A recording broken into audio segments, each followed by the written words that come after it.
Bienvenue sur nos antennes, vous suivez le journal, à présent les titres.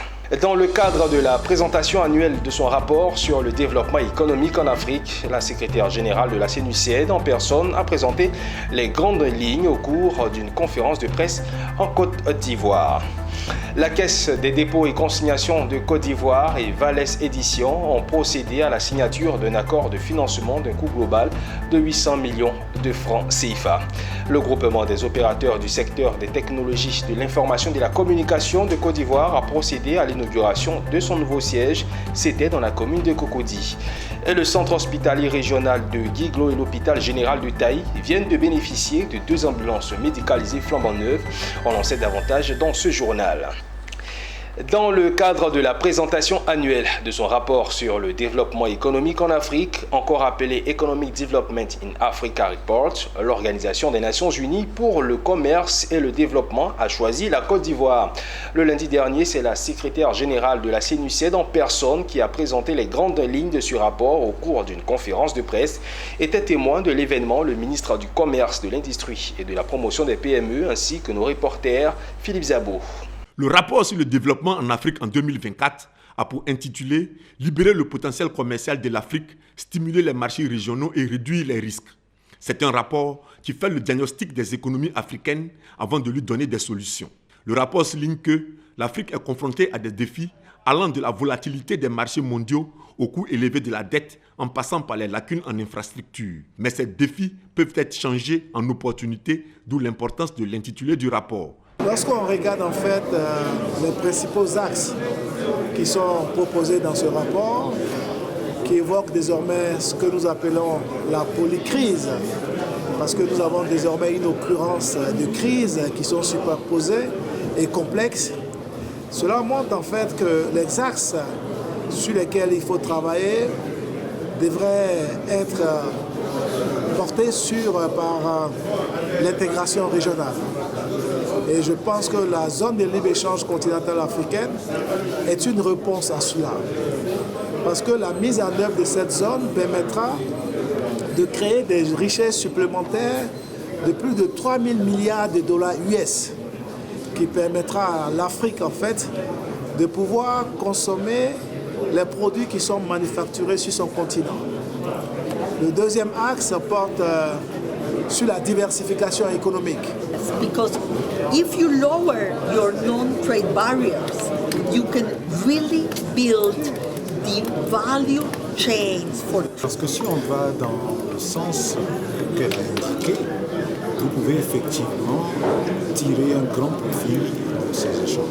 Donc, la connectivité est un potentiel immense pour l'Afrique, mais cela n'est possible que si l'on y met la fin de toutes les barrières et toute la création de conditions idoines de pouvoir le faire. Après la présentation du rapport, le Premier ministre de Côte d'Ivoire et la secrétaire générale de la CNUCED ont animé un panel de haut niveau où la Côte d'Ivoire a été citée en exemple grâce à son secteur privé.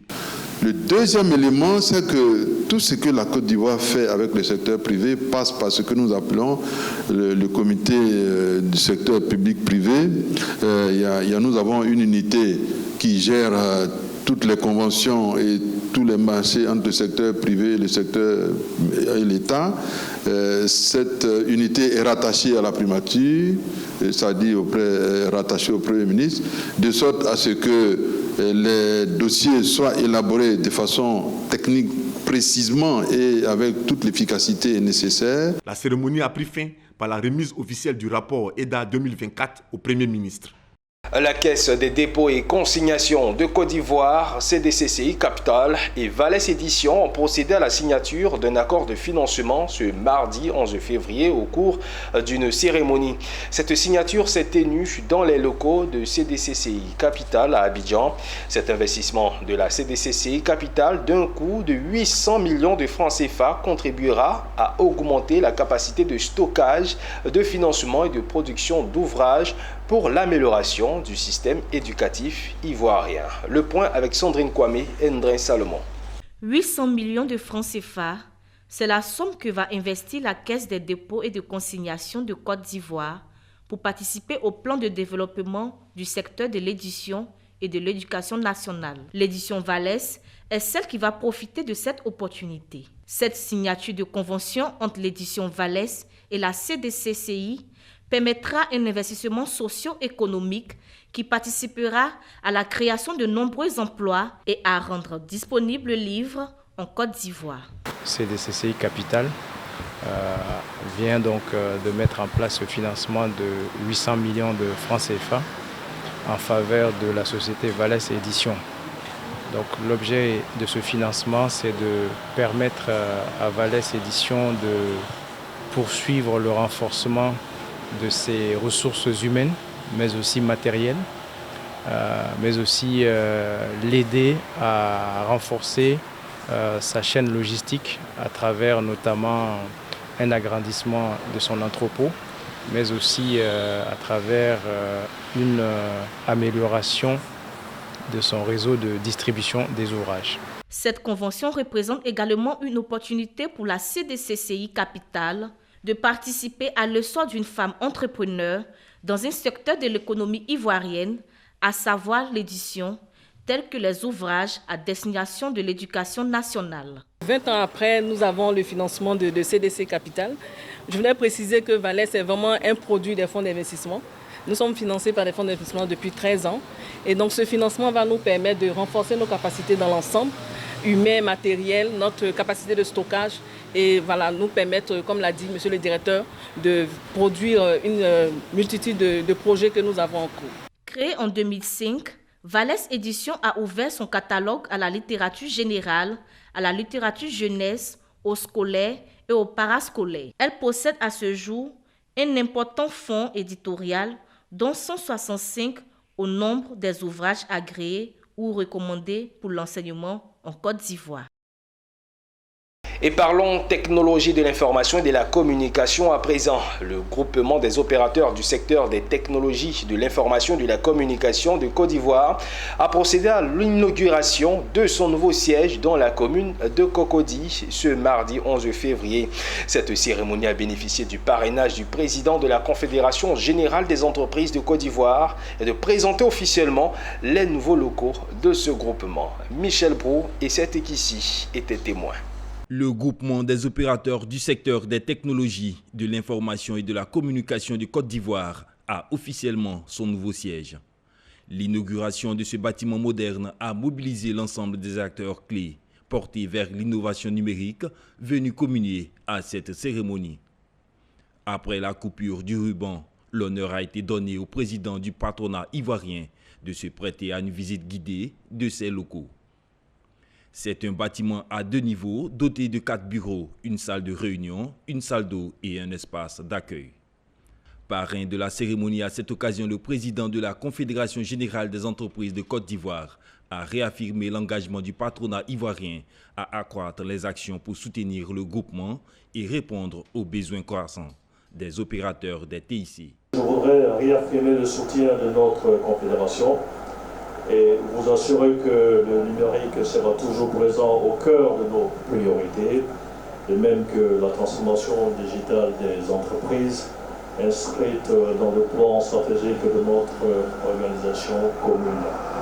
La CDC va continuer de renforcer son action concernant l'accélération de l'impact des TIC sur le secteur privé par le biais d'initiatives telles que le baromètre de la maturité numérique des entreprises ou encore l'African Digital Week, ce rendez-vous annuel incontournable pour les TIC et l'industrie numérique de Côte d'Ivoire. Le président du Gothic est revenu sur l'importance de ce siège dans le secteur du numérique. Nous, en tant qu'acteurs majeurs, comme je le rappelle, il était important que nous ayons une existence, un siège où nous pouvons discuter d'abord entre nous, c'est d'abord le premier objectif.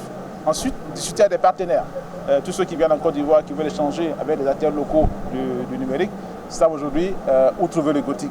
Tous ceux aujourd'hui, que ce soit les Ivoiriens qui veulent se lancer dans le monde de l'entrepreneuriat ainsi que le concept digital, peuvent se rendre au Gothic pour avoir des informations sur le secteur, mais aussi pour avoir des conseils de ceux qui sont déjà passés avant eux. Si aujourd'hui nous sommes là, c'est parce qu'avant nous, il y avait des aînés qui étaient là, qui ont permis déjà au Gothic d'exister. Et nous ne faisons que continuer ce travail qui a été fait depuis de nombreuses années par nos anciens, nos doyens, que vous avez eu l'occasion de voir ce matin. Créé en 2009, le Gothic regroupe plus de 150 entreprises évoluant dans le secteur des TIC. Le groupement s'est donné pour mission de renforcer les échanges entre ses membres, promouvoir des partenariats stratégiques, faciliter l'accès des entreprises au financement et marché, entre autres. Donner aux jeunes les clés pour mieux comprendre et défendre les principes du libéralisme, c'est l'initiative lancée par l'Organisation des jeunes libéraux de Côte d'Ivoire. Une formation a réuni récemment plusieurs jeunes leaders à la Riviera Palmeraie autour des questions du libéralisme. Entre échanges théoriques et partage d'expériences, ces jeunes leaders ont pu renforcer leurs connaissances et affûter leurs arguments. Amiko Robara, Valentin Kra. Plusieurs jeunes leaders de l'OJLCI, l'Organisation des jeunes libéraux de Côte d'Ivoire, ont pris part à cette session de formation. Objectif, mieux comprendre les principes du libéralisme et se former au débat d'idées. La formation a été animée par Magloire Ndéhi, spécialiste des questions du libéralisme, qui a exposé les fondements de cette idéologie, notamment la défense des droits de l'homme, la démocratie libérale et l'économie du marché.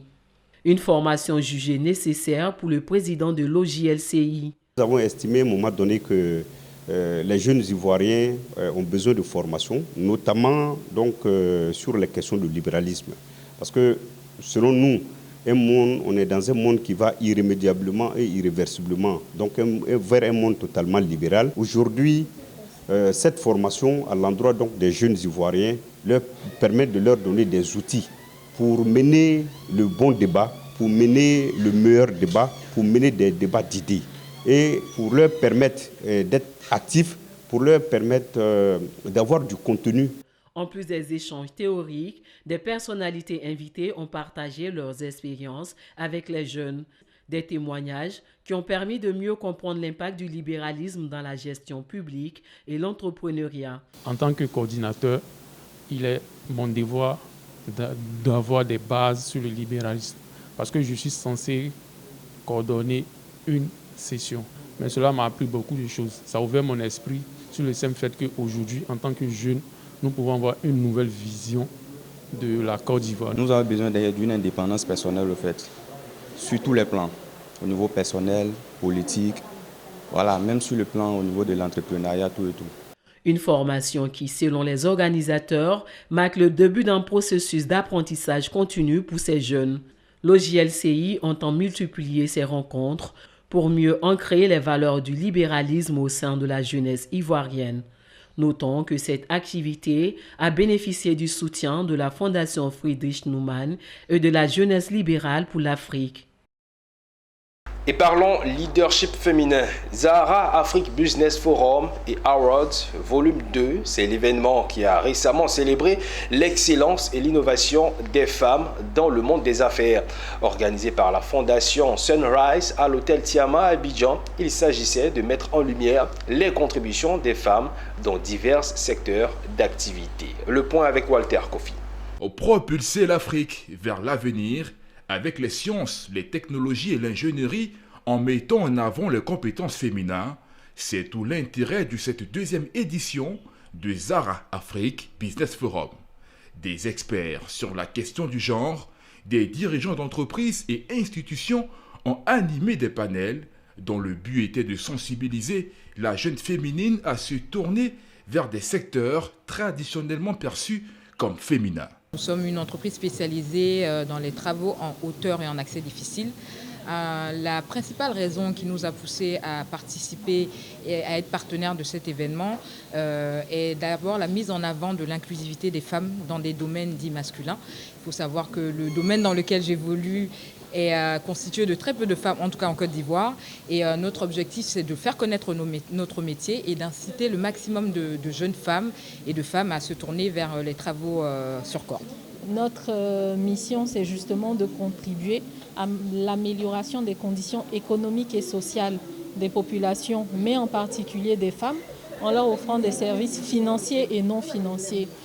Et c'est vu cette mission-là qu'aujourd'hui, nous participons on va dire, à la deuxième édition des Sahara Afrique. La rencontre a été marquée par des pitchs et une remise de certificats à l'endroit de femmes qui ont su se distinguer par leur travail. Alors pour cette deuxième édition sous le thème éducation et innovation, propulser l'Afrique vers l'avenir à travers les STEM, déjà c'est un message que nous avons initié cette année avec l'appui de la direction des lycées et collèges de Côte d'Ivoire et le ministère de l'Éducation nationale qui nous ont apporté leur soutien pour encourager ces jeunes filles-là dans les STEM à s'intéresser davantage. Donc déjà pour cette année 2025, nous avons plein de programmes tels que les STEM in Christmas, bientôt dans le mois de décembre, dans le mois de mai. Nous avons une activité avec les maires dans tout ce qui concerne les techniques d'autodéfense. Tout à l'heure, nous avons fait une prestation lors de cet événement-là et nous préparons déjà la 3e édition avec de nouvelles catégories dans les métiers du genre. Rappelons que les Sahara Afrique Business Forum sont à leur 2e édition et a vu la participation de pays hôtes tels que la Guinée, Conakry, le Sénégal, le Cameroun, le Congo-Brazzaville et le Bénin.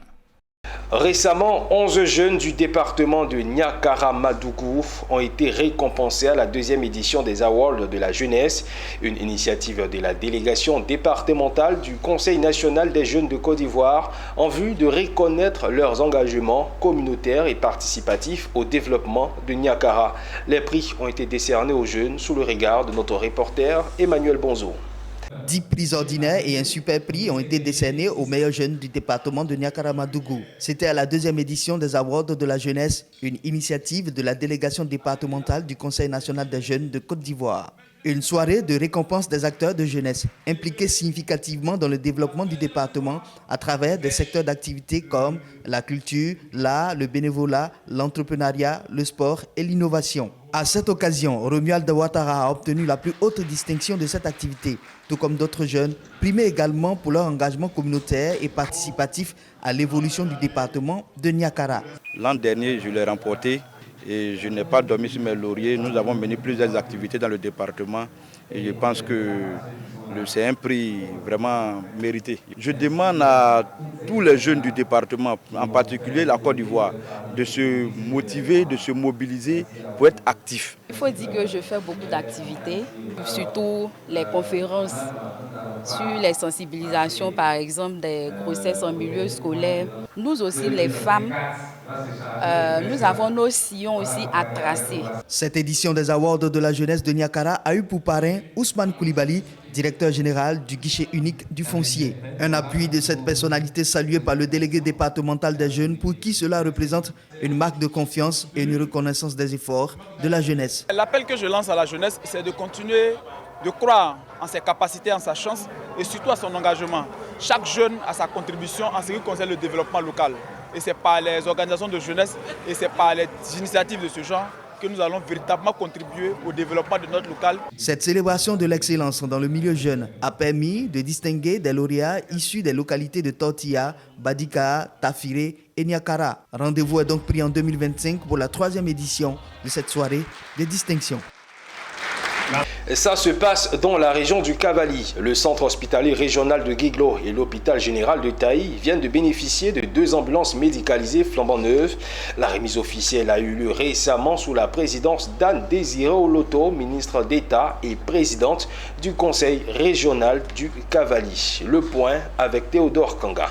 À cette occasion, la ministre Anne Désiré Oloto a réaffirmé l'engagement du gouvernement ivoirien à renforcer les infrastructures sanitaires, notamment en milieu rural. Le gouvernement est toujours proche des populations et à l'écoute des besoins exprimés, à l'écoute de leurs attentes.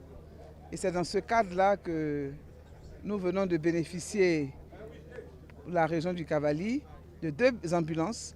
Une ambulance qui sera affectée à l'hôpital général de Taï et une autre qui est affectée donc à l'hôpital régional du Cavali à Guiglo. Vous savez que les ambulances sont extrêmement importantes pour la bonne prise en charge des patients en situation de détresse.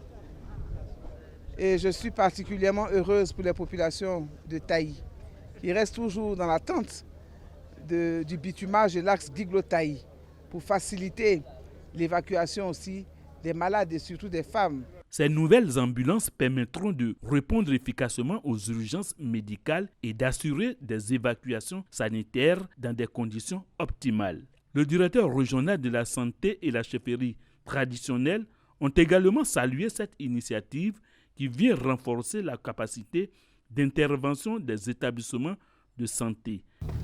Mais les mots ne manquent pour mettre en relief notre satisfaction. Ceci étant, grandement assez. Avec cette dotation, la région du Cavally et en particulier le département de Taï, où l'accès aux soins reste un défi, franchit une étape importante vers une meilleure prise en charge des urgences médicales et des évacuations sanitaires. En image à présent, Starkwork, société de technologie blockchain, a annoncé le lancement d'un fonds de capital risque de 4 millions de dollars pour soutenir des solutions innovantes à travers le continent africain, en particulier en Afrique de l'Ouest, de l'Est et australe. Et dirigé par Khaireddine Kamal, un entrepreneur et investisseur marocain, ce fonds cible les initiatives locales avec des investissements adaptés à chaque stade de développement. Et voilà qui met un terme à cette édition. Merci de l'avoir suivi. Restez en notre compagnie. Le programme se poursuit sur la télé utile.